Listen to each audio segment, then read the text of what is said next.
Krishnang Bande Jagadgurun. Om Shanti Shanti Shanti. We salute Bhagavan Sri Krishna, the son of Vasudeva, the destroyer of the demons Kamsa and Chanuru, the dear darling of Mother Devaki, and the Guru of the entire universe. I salute him again and again. Om, peace, peace, peace be unto us all. So we are reading Bhagavat, book 7, chapter 12, and we have read the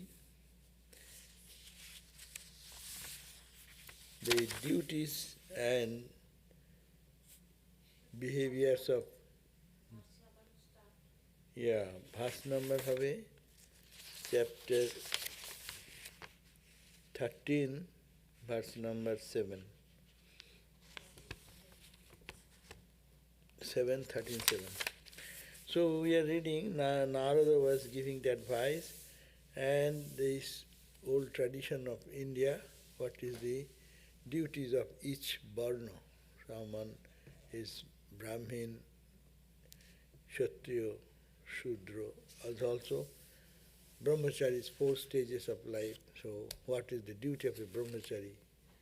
What is the duty of a householder who are married? What is the duties of a retired person? What are the duties of a monk? How the society should run? So these are very idealistic things. And we happen to read today the mode of sannyasi's life, but we are there, so don't mind. Today we'll read about how the monk should be. That of course is good. You will have an idea of what is the traditional idea of monastic life and how they should live. But society has changed now. We live according to the context of the time. Earlier days, sadhus will be having all going into the forest, begging in the bowl. Even the traditional swamis are like that. But after Sri Ramakrishna's coming, the style has changed. There has been given this idea that he should be a part of the society, to help the society, understand, have their own God realization, and also serve the whole humanity for Atma Mukti and for Jagat Hita. So those should be the ideal. Similarly, we have read that there are wonderful description how a householder should live together. Sound is sunte paচ্ছে না? Are you disturbed? I cannot hear the Oh, what is happening? Why? Volume. Okay. So, mode of sannyasi's life. So, Narada said, if he has been physically disabled by old age and disease and is incapable of following the sannyasi's way of life, the vanaprasthas may starve himself to death. That was the idea, that 4th stage of life, 25 years of student life, 25 years household life, married life, and then another 25 years life, 75. They will be married, but they will be totally detached gradually from worldly duties, their responsibilities, give their attention more in God. Now we call retired life, or modern retired life. So good people, they spend most of the time in Harikatha, listening to God, more of bhajan, singing, and making holy company, like that. But in early days, when they are old, they will be a monk. But those who vanaprasthis, means 3rd stage of life, they will follow this way of sannyasi. And they'll be, if their disease or a bodily, they don't go for so much hospital, dispensary was not there probably, and also not no much focus on the body to contain it, maintain it much. Rather, let the body go. So they give up food and eating. So they call this starvation. Many people do that. Even I saw in this my lifetime many devotees. When they are in some fatal disease or something, I don't want any treatment. And they say, let me just peacefully die, whatever. Say, take the name of the Lord and create an environment where bhajan, singing, kirtan will go on, and then fasting. When Dr. Nancy was here, he was diagnosed with cancer, and she was very strong physically, but suddenly cancer spread everywhere. She gave up food and drinks and thinking, and gradually felt that Mother is there, Divine Mother is there, and she passed away very peacefully. And that is one way of leaving the body. But if he is physically and mentally fit, then he will go for a life of sannyasi's life, monastic life. He should, after resolving everything in the Atman, wander forth over the world without any special destination. Wandering monks, they have no destination. They will move from one place to another, beg their meals, where they will lie down, no, wherever. Sky, thy roof, we have this roof. Monk's roof will be sky, huge roof. Sky, thy roof. And bed, why small bed? Grass, thy bed. So whole world is free for you. So what an idea of freedom. So they will go in the monastic life. Hope they are strong physically and they can continue, but they will not stay in one place. They will move from one place to another and just live on begging. Begging means not pressurizing householders. The early days, even now, the system is that when we get sannyas, that tradition is maintained. We have to go to beg to houses. So you can go to 4 or 5 houses. You go to any house and say, Om Namo Narayana Hari. You don't say, give me bhiksha, give me food. Narayana Hari. Sometimes they understand, they don't understand. So when you say Narayana Hari, means he is a monk, he wants some food. And what food? Not uncooked. You have to give some cooked food. And whatever, maybe one piece. They will not take much, so that you are not burdened. And he will go, the monk should go to five home, maximum. You need not have to, I didn't get it, let us go whole day door to door and get food. No, that, you should restrain. You have 5 house, go, whatever come, and then take that and give it to your guru, if his guru is there, and then offer it to Lord and then take prasad.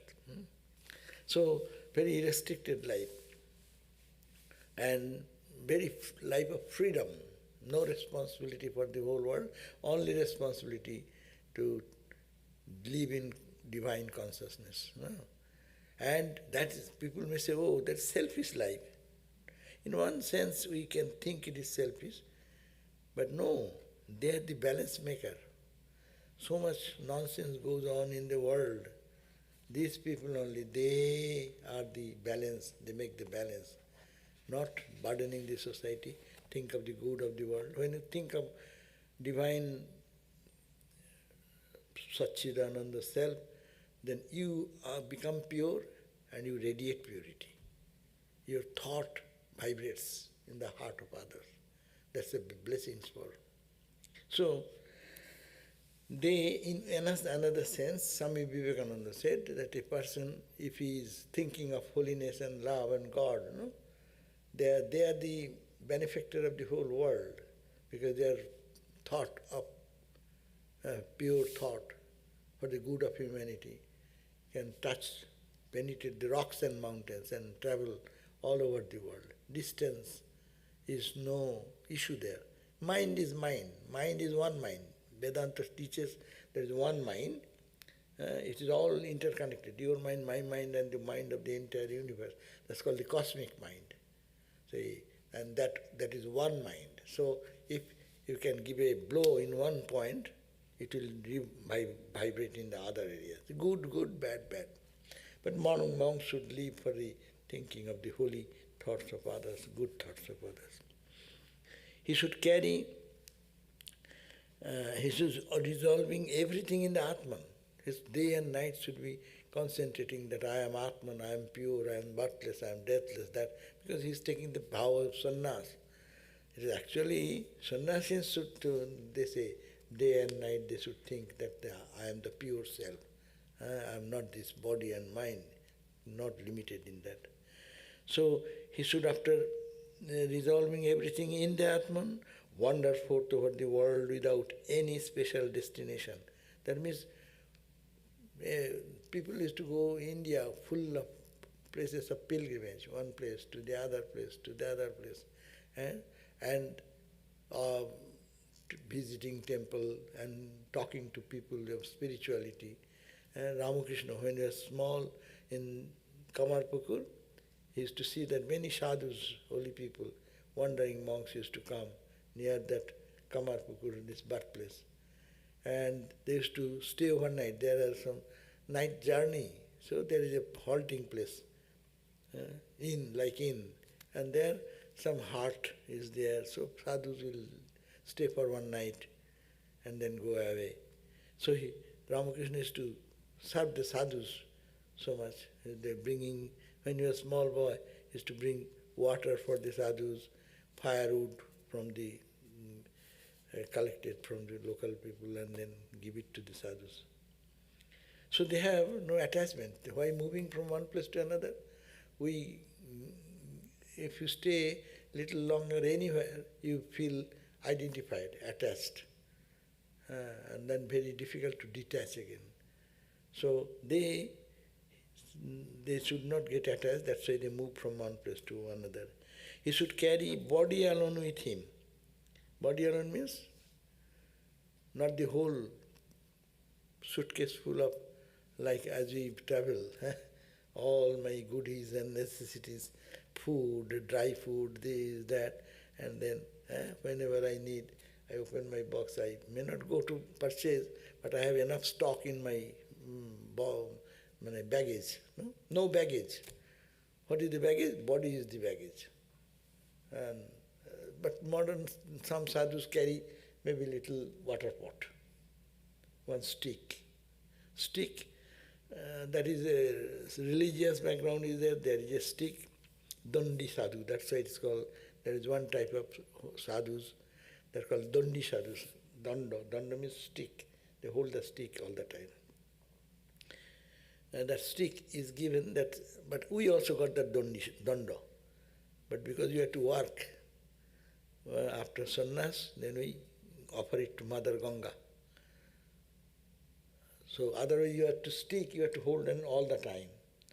And danda indicates three pieces there on the danda and top of the danda. You'll find many sadhus have that stick. Satchidananda, that means you are carrying the stick, the identification that you are always Satchidananda Brahman, to be aware of that, so carry that. So you will have nothing more with you, because drinking water, maybe water pot, because water is very important. You will travel from one place to another, you are likely to be stomach upset, diverse types of water to digest.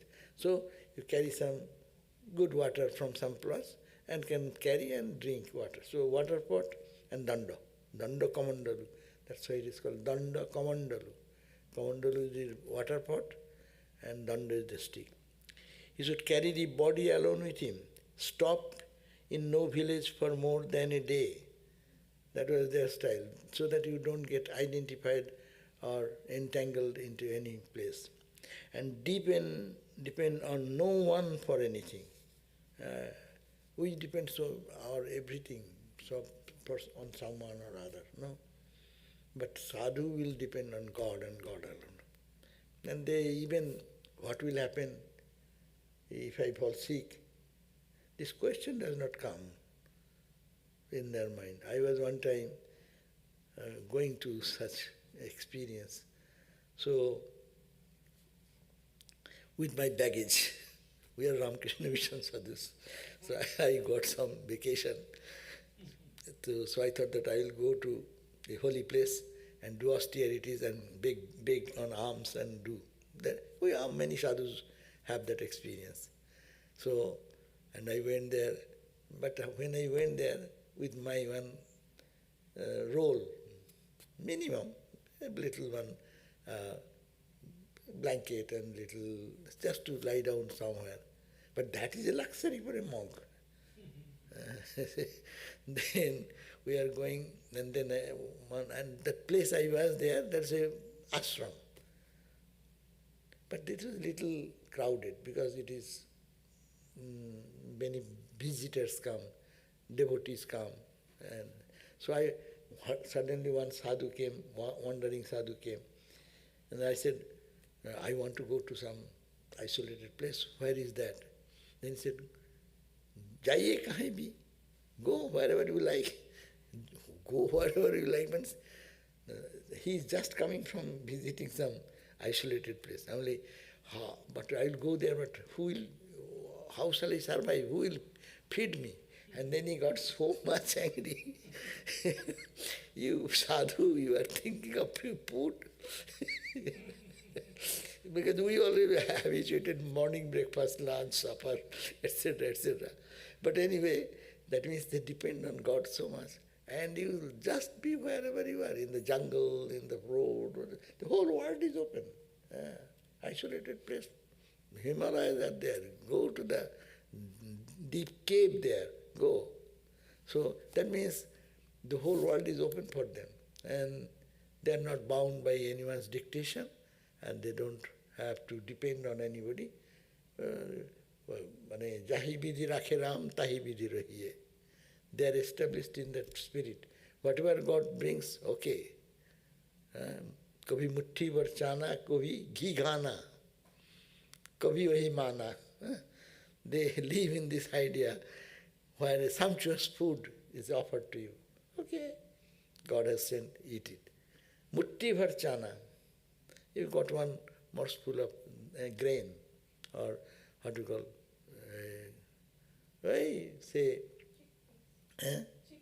chickpeas.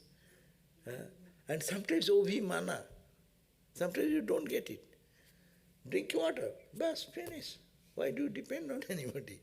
So this is the spirit of the monk. So he should carry a body alone. Body alone means that no other suitcase or baggage.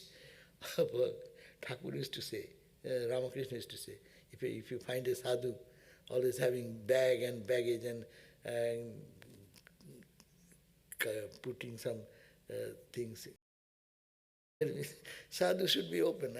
Sadhus, that's why they will not depend on anything. They have nothing to hide. They have nothing, all open. No? And they are wondering, monk, what to open, where they will open anything. Ramakrishna's room, you look at that. Ramakrishna's, that is his office. His room is his office. Morning onward, office starts. People have started coming one by another. One goes, another comes. I do not know where he gets the time to take a shower and then do this. They will be sitting in the room. He will have to go to take a shower and come back. No? Only one room, Dakshineshwar room, that was the place where he used to live. And whole Calcutta people, whole different people of different religion, so many sadhus are coming and going, and door is always open. Where is the privacy?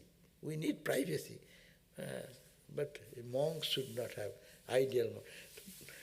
Their lifestyle, of course, we should have some privacy. That's the modern age. But still, wandering monks have some. Mainly, idea is that they are dedicated to God. so much God dependence, they don't care for anything else. That is the sum and substance. If he is particular about wearing anything, he can have a kopinam,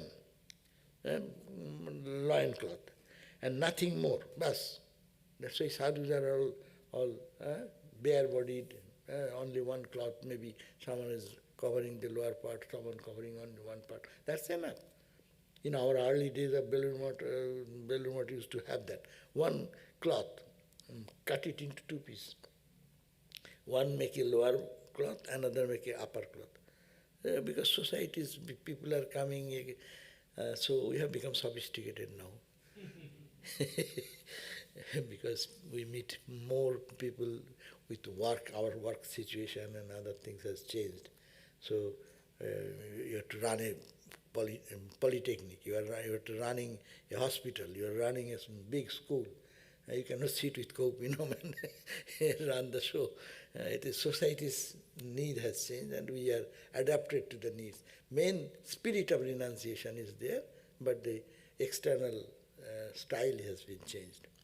Except in times of danger, he shall not resume anything that he has abandoned on becoming a sannyasin. That's why they give up their hearth and home, and they don't go back to their home in 12 years. That is the early tradition.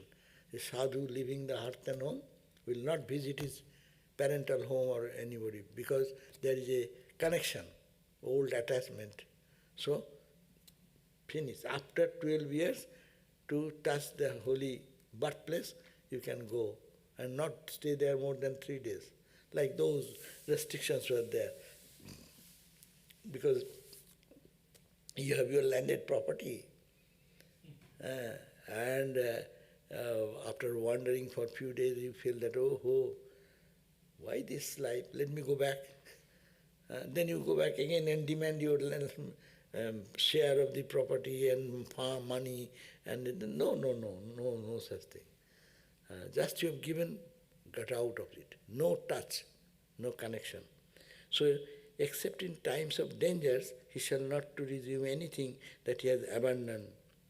He can have only sannyasin's emblems of a staff and water pot. He should move about alone, absorbed in Atman, depending on nothing external, friendly to all beings, and completely resigned to Lord Narayana, the support of all beings. So that should be the ideal monastic. Monks should be roaming around.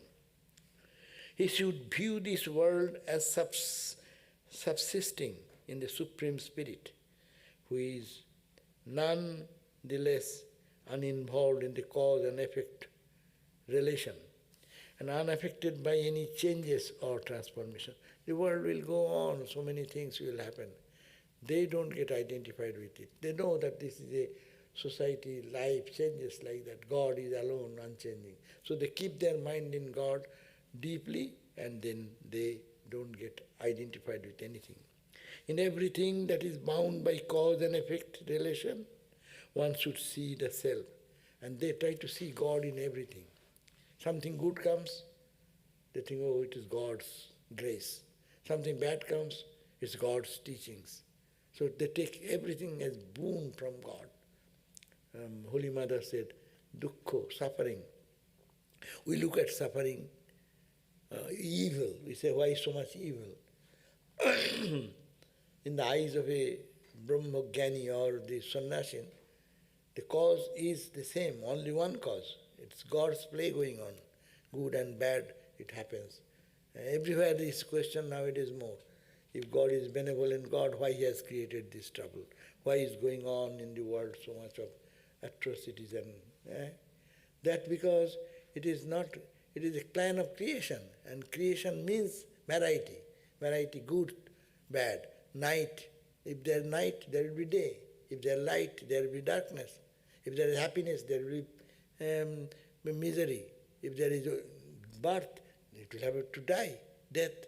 But we only think birth will be there, good. Youth is good. But why old age? Old age is a consequence. It will have to accept it. Why do you accept the birth? If you don't accept birth, there is no death. But you are accepting the birth, good side of it. You take one side of the coin, I don't like the other side. No, it will not have. The creation means diversity. So they take that everything is God's will. But everything, cause is Brahman, cause is God. One should see the self, which is inseparable from Supreme Brahman. Between waking and sleep, there is a junction in which there is neither the unconscious dullness of sleep, nor the form of taking tendency of the mind. There is every day we have a point when there is neither world, neither good, neither bad. Waking experience is now, we are in the waking experience. Suppose one goes to sleep, waking experience to sleep experience. There is a junction point when you doze off, no? So that point there is no creation, no night, no day. There is a particular point, no awareness of this gross world, awakened world, or dream world. There is a junction point.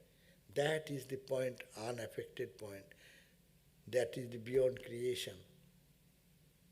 There is no night, there is no darkness. It is a junction, just switching one from the other. So if we can stand at that point, that is Vedantic way of meditation, means I am not this and not this. That is the point where neither day remains, neither night remains, neither good remains, neither bad remains, and that is the point, Satchidananda point. And Vedantic yogic term, Patanjali says, it is the one wave and another wave. One thought, another thought. There is a point where there is no thought. Very, very fine point for us, but yogis can linger at that point and they can stay in the consciousness then. That is the Satchidananda point.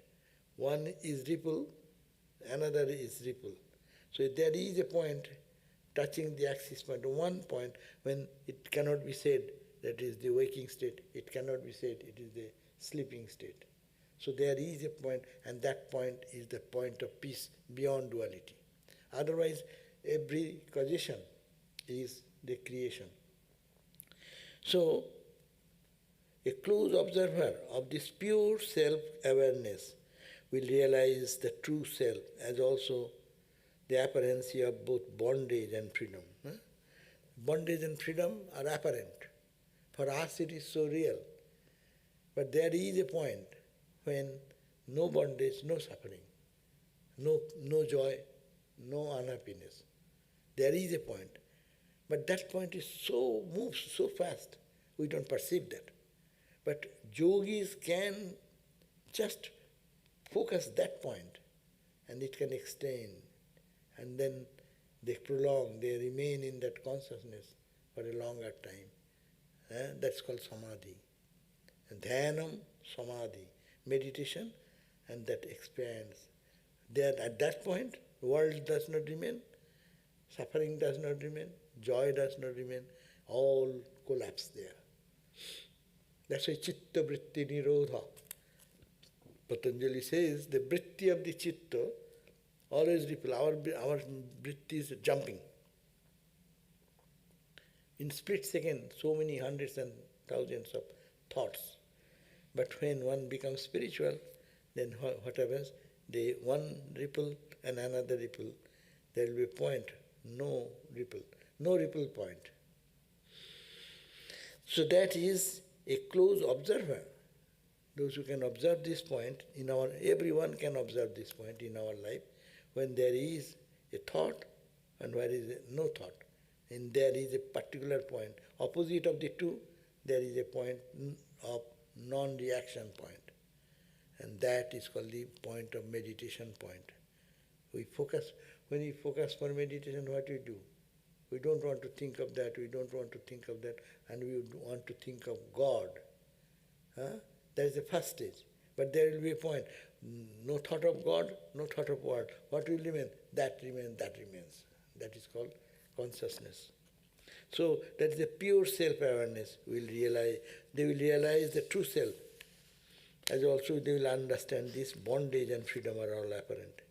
He should not think of the death of this body, which is certain to come whether one thinks of it or not. Sannyasi, they will not think of the death of the body. Yeah? They can, because they live in the consciousness and they know that it is obvious. His body has been born, body will die, so he is unconcerned about that. Nor should he think of the continuance of the life. Also, I will live forever. No? That idea is also not in the mind of a monk. Neither he wants to preserve it, neither wants to throw away. As it flow, body comes, body goes. Body grows, Shadobikar. 6 changes happen in the body. Asti, Jayate, Viparinamate, Apakshayate, Mrityu, etc. Birth, baby comes, grows, attains maturity, and then declines, and then jara, and then dies away. The 6 changes happen. But he does not, he thinks this is the nature of the body, it will do like that. I have no attachment for it or detachment.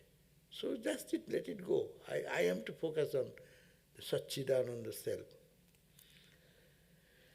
which is naturally, these are body which is impermanent. Let him be indifferent to both.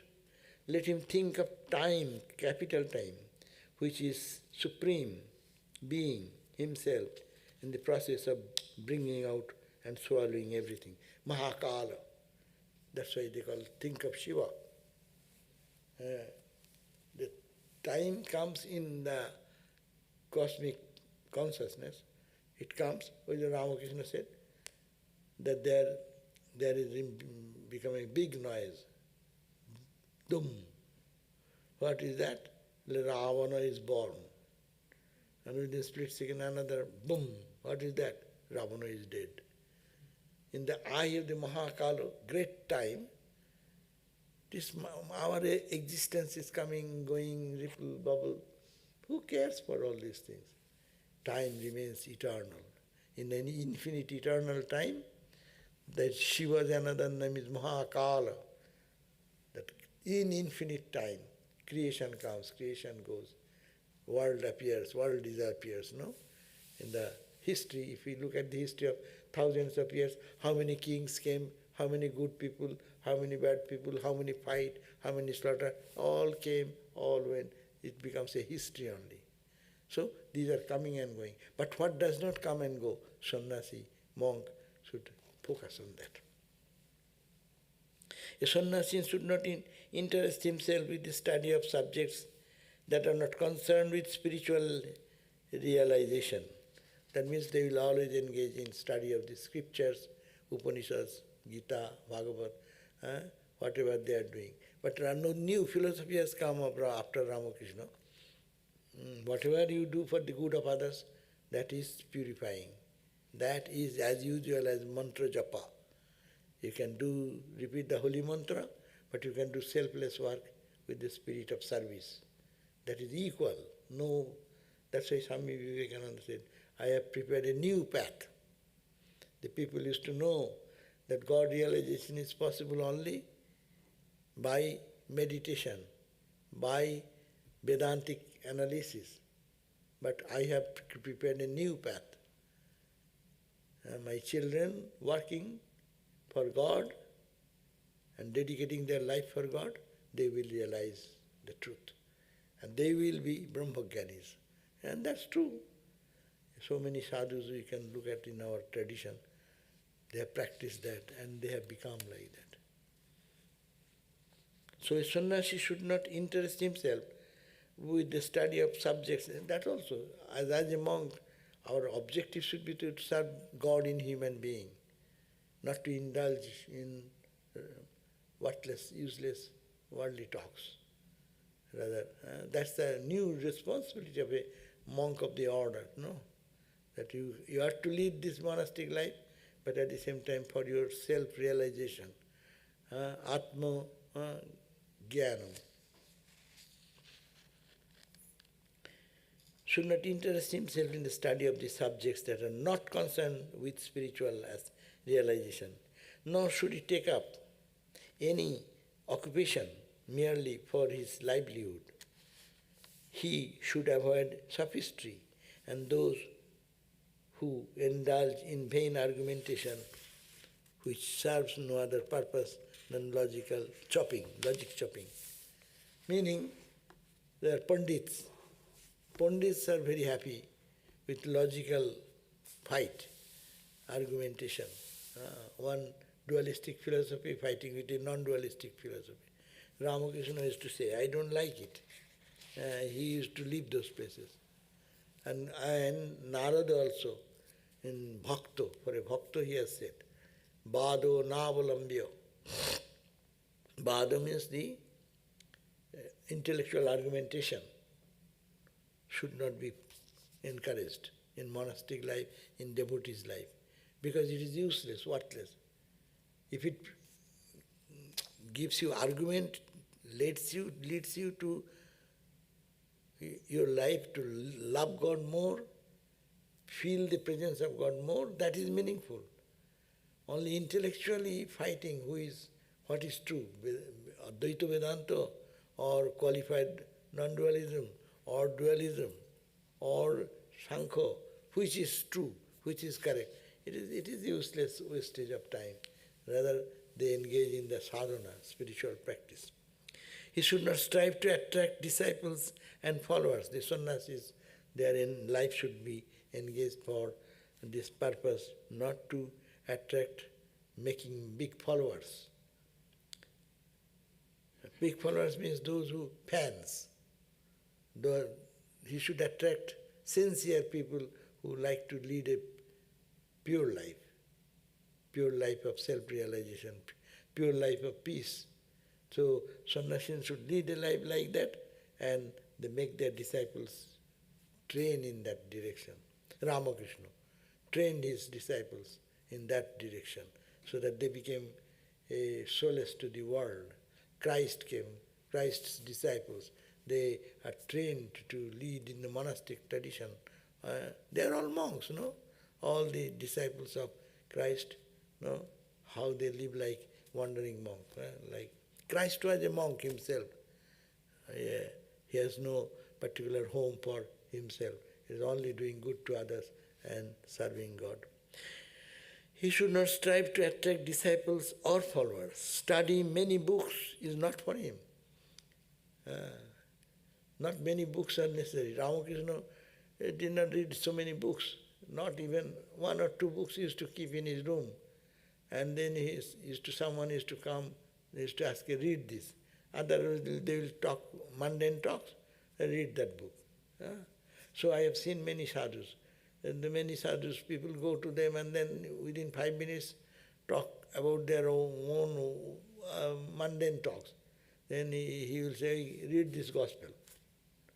Swami Shantananda Maharaj, he used to, no opportunity, you cannot talk anything, just you go anytime, gospel is there, open the gospel and read aloud. That is the, what advice you want more? If Ramakrishna could not give the solution of your life's problem, so I will give you the right, solve the right problem. So one, Swami Shankarananda Maharaj, he was also like following this principle. So as we meet any sadhu, of course we should ask for spiritual questions and things. So one devotee came and he was sitting in one place. They said, Maharaj, please tell me something about God. Then the Maharaj says, you go and read the gospel. He said, Maharaj, I have read it. Then someone said, if gospel cannot solve your problem, my words will not do any good to you. Gospel cannot give you solution of your life's problem and solve the questions. So my words, what value it will have? So meaning that not talk mundane talks. It is good always, it is called. That's why Bhagavatam also says, Gita also says, pariprasneno, pranipateno, pariprasneno, and sevaya. So serve Guru to get this message, to get the juice out of his spiritual life by pariprashna, questioning. But question people do for question's sake. Sometimes questions will be only to show how much that questioner knows about. Rather it is an explanation for more than the subject. That show, that is not the question. Question is for knowing. My doubts to be cleared. If my doubts are gone, then I can understand it better. He should not go about by giving discourses merely for gaining popularity. That's also, see, what are the duties of a monastics? Monastics should go to give talk, but not to say, hey, I gave a wonderful talk, no? Today I bombarded. That is not your spirit. Rather, I got a chance today to clarify my mind. I thought out loud. Our attitude of Ramakrishna mission sadhus should be, and that is, I have thought in depth the subject today. When you want to say something, you have to think something more yourself. So that's the opportunity. I am not giving anything to anyone. I am getting benefit out of that. So this spiritual attitude should be there. That's why he said, he should not go about giving discourses merely for gaining popularity. And that's why Shankara says, Bhagvaikuri, Sabdajari, Sastra Vyakhanu Kausalam, Tadvad Bhuktaye, Natu Muktaye. Big oratory, quoting different texts, spiritual texts, Bhagvaikuri, Sabdajari, the flow of these words are like spring flowing, up and down, more modulation of the voice and this. These are all for intellectual jugglery. There is a fun in talking something about God and feeling some satisfaction. Oh, I talked about how I spoke. So that is the ego satisfaction. But that should not be. It should be for deepening our spiritual understanding. I understand, but I am trying to deepen. So that attitude should be many sadhus fall in this problem when they come and our senior sadhu says, now you have to talk. Then they said, what shall I say? And no, you will have to say because you are a monk, you will have to say something. Then he said, what shall I say? You will say what Thakur has said, repeat what Upanishad has said. You should not go and say, oh, today morning I have this vision, I have this experience, listen to me. God came in the form of Ma Durga and stand before me, gave this verdict. You will say like that. You will read the gospel, try to understand it, and talk out loud and try to be deep in their clarity of that point. So this is you are getting benefit by giving any such occasion given to us, means it is an. So sannyasi should look at that. He should not give discourses for gaining popularity, nor should he initiate new ventures like starting monasteries and etc. Every organization. No, see, any big organization you go, after a few days staying there, they split from that organization and start another branch of it. I will not name, you can see around in this country, in India, hundreds of sects have come because of that. The Guru had 5 disciples, 5 branches, he extends 5 branches. 5 will be 25 because they have their disciples. They also start in different institutions. But this, at least this glory of this Ramakrishna order is that how much big you become, it is Ramakrishna is the goal. So that's why integrity is maintained. But those who want, they go out also. They prepare their own organization. Not that bad, but the question is that monastic ideal should be, it is not for your ego, but for the cosmic, total. In the case of the great ascetics who has attained tranquility and equality, through spiritual realization, adheres to rules and insignia of an ashram, ceases to be a means for attaining any great end. He may stick to them or abandon them. So some monastic, as I said, we are Dasnami Sampradaya, we are Puri. This Ramakrishna order is Puri. Puri, Giri, Bharati, Saraswati, Nod, Bon, Parbat, like that different denomination. Shankaracharya divided the monastic tradition, monastics in 10 divisions. So we belong to Puri. Surname is Puri, Tota Puri. That's why Ramakrishna is Ramakrishna Puri. Ramakrishna's disciple Vivekananda Puri. We don't write that Puri, but actually traditional name, if you want to say what is your name, it's called this name and Puri. That means you know you belong to the Shankara's traditional 10 divisions within that clan. It is not, you have not created your own cult. So it is, that's why it is called Puri Giri. You will hear some name it ending in Saraswati. Some name is Giri, Bharati, Bon, Parbat, like that. So you may carry those names, surnames, or may not. And you may carry the insignia of particular, some people keep, the sannyasins also, keep the Shiva's ashes marked like that. Even some sadhus, Vaishnava sadhus will mark like this, no? You may carry that insignia or you may not, sannyasin, and better not. Ramakrishna did not carry any insignia, even he didn't use the gerua cloth. And that was because another aspect is there, his devotion for her mother. The mother will be pained to see his son, a monk. That's why he used the white cloth, not to create some subtle pain in the heart of mother.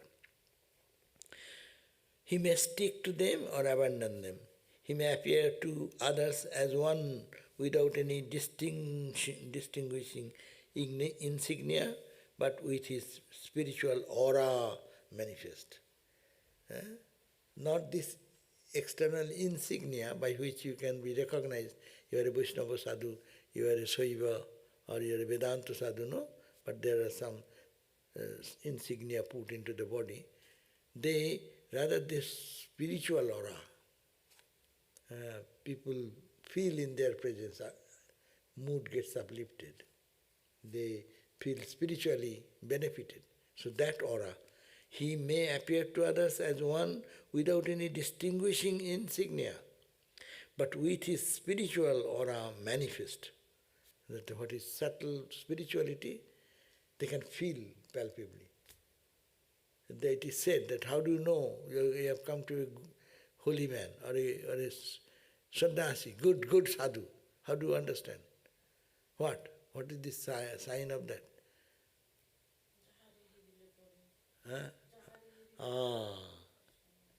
There is. Could you give any idea? So suppose you go to a sadhu, beautiful looking sadhu sitting in a gorgeous singhasana, big singhasana, big golden chai, what is called the throng, with foot raised over 20 pillows. But you go to our Belur Math sadhus, President Maharaj, how he is sitting. So the question is that it is not that. Jahare herile hriday sphure Krishna naam tahare janiyo tumi Vaishnava pradhan. You know, by watching him, by coming in close proximity with that person, in your heart, you will think of God. Your inspiration, you will feel the inspiration of calling upon God. That you know there is the sadhu there. Sadhu is all in our heart. Some have manifested, some are going to manifest. So, who have manifested, that is called a sadhu. by their proximity, going to them and being with them, going close to them, you will feel that here's a beautiful, you spend a good time. Maybe many people talk about, you may have some experiences of some of the sadhus you have met in your life, and you feel, you may not do much meditation, you do not do much spiritual practice, but you feel very, very blessed, and you can feel the difference. You try your own meditation, you will not get that joy. When we are young, we didn't understand that with the good sadhus, but they want to talk about something spiritual and also, but spiritual, till we used to think we should go and meditate, no? And then sadhu is there, coming. Hey Ray, if he catches me, then he will start talking about good things, but still it is a talk. Rather I will go and meditate, no? That was a higher thing. And we used to avoid them. But really, afterwards we understood, their presence itself lifts your mind. That is much valuable than that of your own meditation. Many of our sadhus have experienced as a brahmacharis and would-be monks, in presence of some swamis, even by serving them, their mind was uplifted. And when they left, he has enough time for his own spiritual practice and meditation, but mind does not get so much uplifted. That is the power of the holy man. So they send that aura, or is a vibration, simply vibration. People can feel. We feel all vibration we can feel. A bad vibration we can feel. If mind is sensitive, you can feel. To see some violent person, you may be good looking, but their presence will give you some feeling. So this holy person also will give some experience of some feeling of peace, contentment, joy, etc. So he may appear to others as one without a distinguishing insignia, but with his spiritual aura manifest. He will have wisdom. He will have wisdom, but look like a child. Ramakrishna, he has wisdom, but he is a childlike simple. Or one intoxicated. He will be totally absorbed in God consciousness. No, he will be full of inspiration, but appear dumb. He full inspiration, but he does not speak much. So this is the genuine monastic who will lead in this life. Prahlada he continues and then says, in clarification of Paramahamsa ideal, there is the following old story in the form of a conversation between Prahlada and the ascetic Dattatreya, who followed the mode of life of a python. Python means python does not go for begging, no? Python, the snake stays in one place, food comes in his mouth. That's the python. So Prahlada said that the beloved of the Lord was once moving about in the land with some of his advisors in the valleys of the Western Ghat in order to have a first-hand knowledge of the affairs of the country. When he came across an ascetic on the bank of the Kaveri river, lying on the ground with his body covered with dust that hid his natural aura.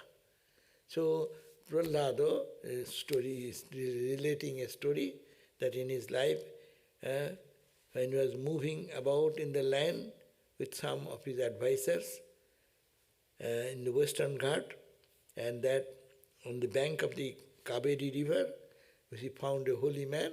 He was lying down in the ground, and his body is covered with the dust, so that his body aura is the one thing. Ramakrishna's aura, Holy Mother used to say, in certain time, his body was like golden color. And there is an amulet, golden amulet. You cannot separate out the aura of the gold color and the body color. That means there is sometimes that aura comes. Swami Birajananda, when he was Swami Birajananda in Belur Math, Baburam Maharaj that time was the manager of the Belur Math, and Birajananda Maharaj was the youngest brahmachari, at the same time very solid worker.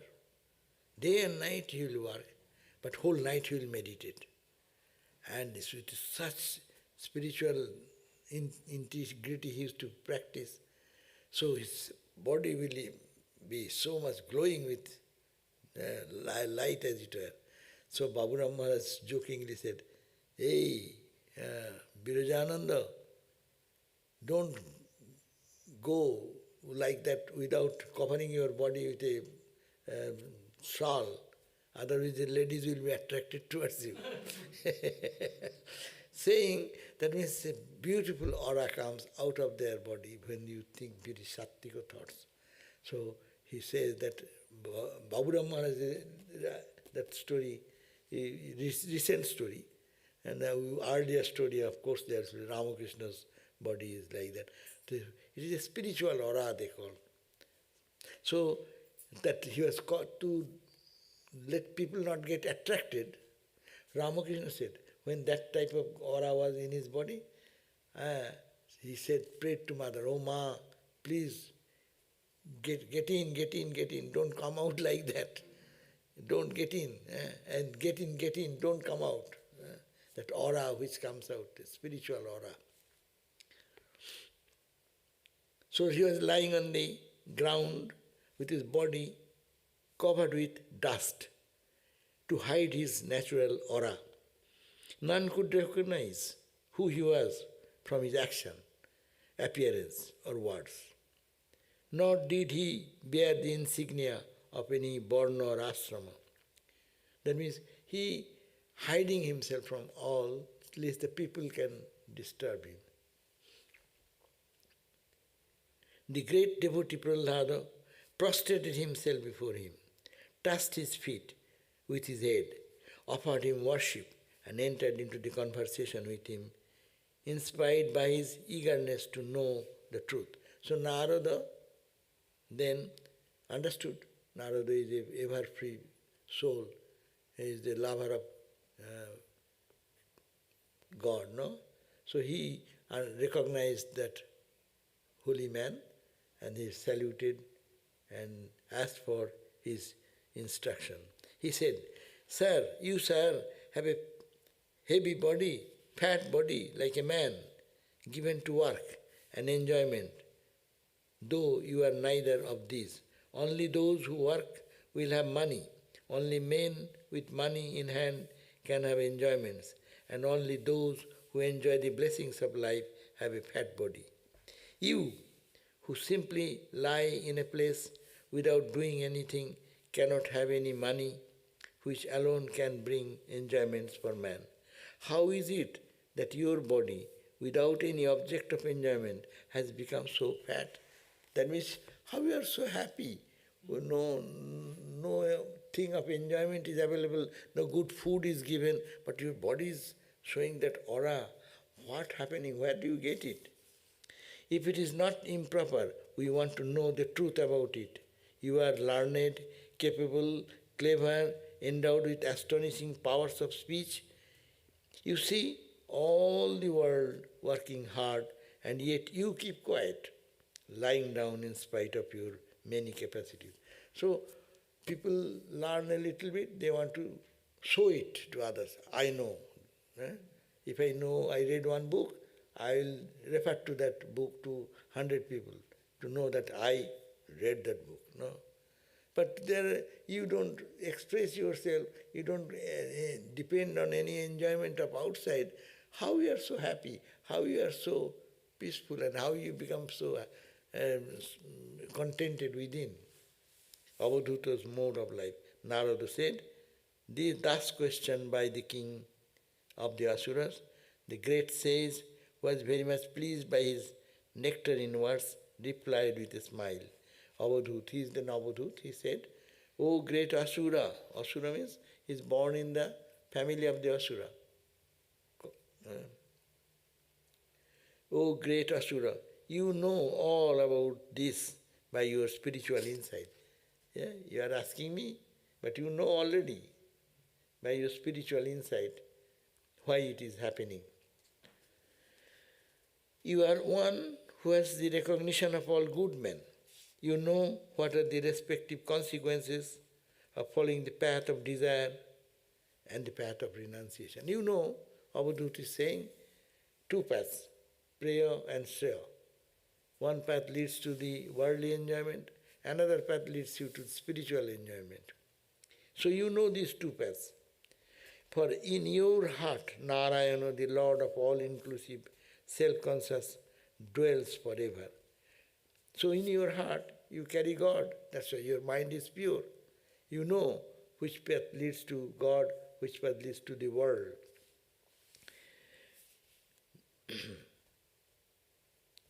And your heart, Narayana lives, Lord of all-inclusive self-consciousness. He dwells forever in your heart, drawn by unswerving devotion and dispelling the darkness of ignorance like the sun. O honored one, still I shall answer your question from what I have learned from my teacher. For you are respected by all who care for their spiritual evolution. So you are asking me, Narada, Prahlada, I will tell you. Avadhuta said how I live and how I feel and how I am so happy.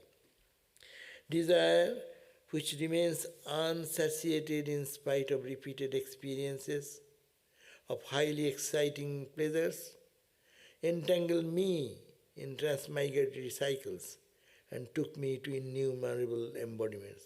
He's saying that desire, if we fulfill the desire is in everyone's heart. So my heart, desire was there. Desires plural. So the desires which remains unsatiated, I have to work for that again. And in spite of repeated experiences, if I get once, mind will not be satisfied. It will ask for seconds, it shall ask for the third time. That's why you are, in regard food, what happens? I like this food.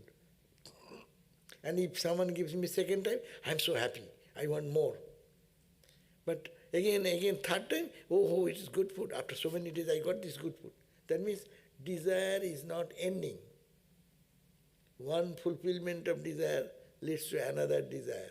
So, in spite of repeated experiences of highly exciting pleasures, not eating, highly pleasures of excitement, entangle me. What it did ultimately? Transmigratory cycle of birth and death. Again, I am born, again desire come, again try to fulfill, again more desire, in the cycle of birth and death I was moving. After being driven to several embodiments, I was born again and again, so several times, diverse species of being my karma, according to my karma. I was not in human, I was in another bodies also. After that, I have at last got this human body. This body I have got, and which can once again be the gateway to heavenly regions or to liberation. So it can take us this opportunity, which human body I got, it can lead us to the divine, the path of freedom, and or it can take me to liberation or to the status of a brute or to a human embodiment according as it is made use of. So this life is spacious. It can lead me to God, to eternity, to freedom, or to bondage and suffering in how I utilize this body. It now starts the how to leave the body. So that Avadhut, that sadhu who was hiding himself, he will tell us what was his experience. He said that I have tried to fulfill my expectations, through fulfillment of desires. But it gave rise to birth and death, birth and death, birth and death. And after understanding so much, I got this human birth, but this human birth can be utilized to reach God, or it can take us to the demonic character, to the brutal body.